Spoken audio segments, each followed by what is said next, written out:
Hiya, welcome to what I'm still calling the Emma Chiswick channel. Maybe it should be Emma Chiswick's channel? Emma Chiswick's channel sounds better, I think. Not sure.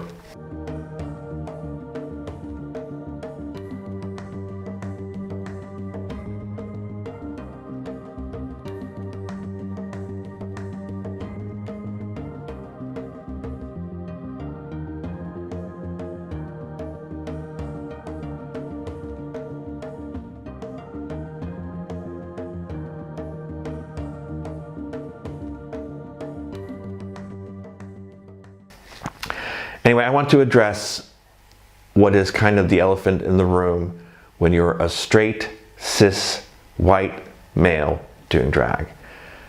Do we really need more straight, white, cis men co-opting a cultural expression? And that is an absolutely valid question. And my gut response is, no, we don't. So where do I come off doing this? I don't know. I've honestly never really identified much with masculine stereotypes. I've always found it fairly easy to cry. I am not interested in sports. Well, with one exception, I'm a big Formula One fan. I love Formula One. It's pretty much the only sport. And a lot of people are like, it's not even a sport. Well, there you go. But it's one of the few things that I really love. And well, this tells you something about me. I was at a thrift store and they had the computer game section, and I found two games to bring home, and one was Formula One Manager and the other one was Barbie's fashion show. Okay, so that's kind of who I am. I've always been into fashion, although you couldn't tell from the way I look, I guess. But I grew up, my mother had a secondhand store when I was a kid. She's made her own clothes and sold. And so I grew up with women's magazines around the house. That's what I read when I started reading. I started reading fairly early, but no, most of my life I've read women's fashion magazines, and so I guess I was indoctrinated into it. I don't know, but it's something, actually one of the things that I wanted to do early on in life, when I was like, you know, in the late teens, when you're thinking about what do I want to be when I grow up, one of the things that was a definite option was to be a fashion designer. That didn't work out for various reasons, not least because you had to go to school to do that. And I was never a big school person. Most of what I know, I've learned through doing. When I've tried to go to classes or to practice, it doesn't work for me. I just do something and I do it and I do it and I do it and I do it until eventually I become decently good at it.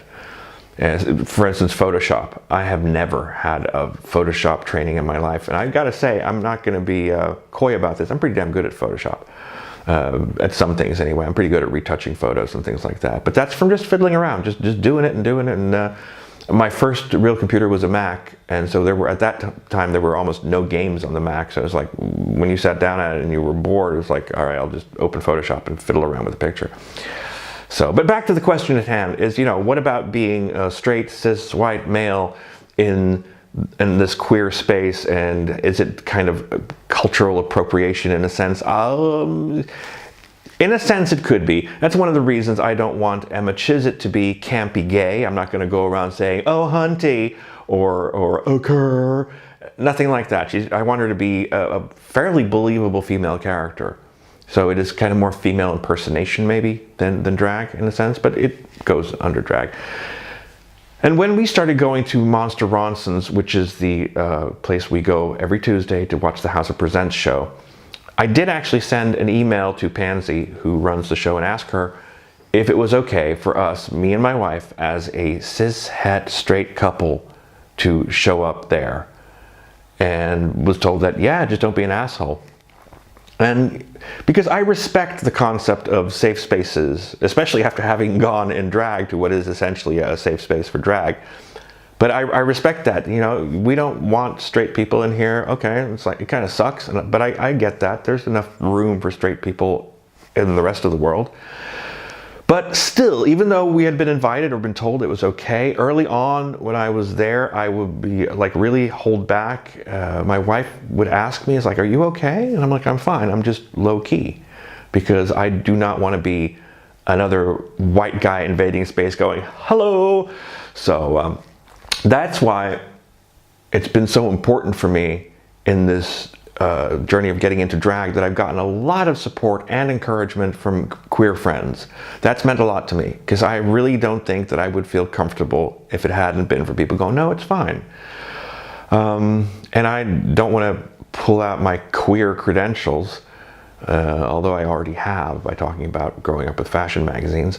But yeah, I don't necessarily feel like I'm the most masculine cishet male in the world, and I've always identified with queer people, etc. But yeah, I know it's problematic, but I think a lot of things are problematic, and you've got to like fight your way around it and see what you come up with.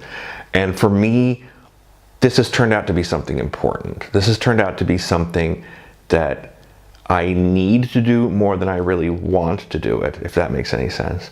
So yeah, feel free to engage me on the issue if you feel, because when I posted about this on the drag subreddit on reddit.com, I got a couple of downvotes. Not that many, but a few, a percentage of 5%. You know, that's 3 or 4, whatever that was. And I was like, why? Why would somebody downvote that? And I think that that's what, oh God, another straight male who thinks that, you know, this is something they should take over. And I hope that's not how I come across. But, you know, take care of yourself. Till next time.